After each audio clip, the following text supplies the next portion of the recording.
बच्चू कडू यांनी कर्जमाफीची मागणी केलेली आहे, पण त्यासोबत अन्यही मागण्या केलेल्या आहेत। बच्चू कडू यांच्या प्रमुख मागण्या नेमक्या या आंदोलनाच्या माध्यमातून काय त्यावर एक नजर टाकूया। कोणत्याही अटी शर्थींशिवाय शेतकऱ्यांचं संपूर्ण कर्ज तात्काळ माफ करावं ही बच्चू कडू यांची पहिली आणि मोठी मागणी आहे। याशिवाय जे शेतकरी नियमित कर्ज भरतात त्यांचा सातबारा कोरा करावा। उसाला यावर्षी प्रति टन 4300 रुपये इतका FRP द्यावा, ही मोठी रक्कम आहे।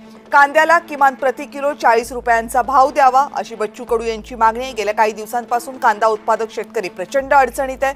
कांद्यावरील निर्यात बंदी बंद करा अशी बच्चू कडू यांची मागणी आहे, कारण त्यामुळे कांद्याचे दर कमी होतात असा आरोप होतोय। किमान निर्यात मूल्य जे कांद्याचे आहे तेही बंद करण्याची त्यांची मागणी आहे। कांद्यावरील निर्यात कर कायमचा बंद करा अशी ही बच्चू कडू यांची मागणी आहे। आणि त्यानंतर दुग्ध उत्पादक शेतकऱ्यांसाठी काही मागण्या आहेत। दुधाला किमान 50 तर म्हशीच्या दुधाला किमान 65 रुपयांचा दर देण्यात यावा।